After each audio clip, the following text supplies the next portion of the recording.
The following is a presentation of the Eagles Sports Network. Joined by Carson-Newman track and field coach David Needs. I'm Eric Cain, and this is CNEagles.com. Coach, team set to take part in their third outdoor track and field meet of the season. This time you head up to the University of the Cumberlands this weekend. What's the competition going to be like up there, and who are some teams you'll be seeing, and what are you looking for overall for your team this weekend? Well, it's supposed to be cold, so that's the worst thing. But we're looking at probably in a situation where we're probably some teams we don't traditionally see, some situations where you're going to see some teams that are from Kentucky and northern schools and then a couple other spots.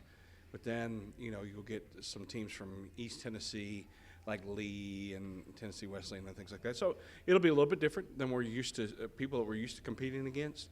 But this is really a tune-up week. This is conferences next week. This is a tune-up week just to get ready. You're also sending Kevin Sneed to North Carolina A&T this weekend to get some work in the 100 and 200-meter dashes. What are you looking for in him to take that next step in the progression for this outdoor season? Well, one of the reasons that North Carolina A&T was a good option for Kevin was it was a little bit different for him because it gives a prelim and a final, so he has two chances to run the 100, which would be good. You know, as a provisional qualifier, he's got to keep improving his time. He's got to keep getting better with his time. And so we're hoping in a situation like this that Kevin will continue to progress, to get, you know, to keep knocking that time down. Hopefully something in the 10-4s that'll allow him to lock his place at nationals.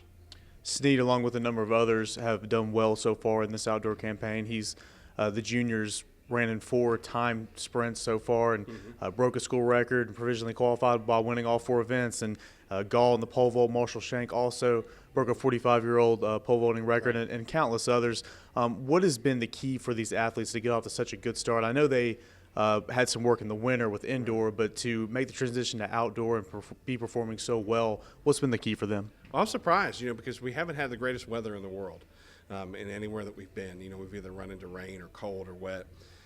And so as you transition from indoor into outdoor, you sometimes hope that the weather's not going to be so bad. I mean, it's going to be cold this weekend. So, but what we can say positively about all of those athletes and then the ones that have improved is that they stay consistent. They from indoor to outdoor and throughout the year as they train, their training has been consistent. They're pushing themselves to be at a high level, and so then they're performing when it comes time for a meet at a high level.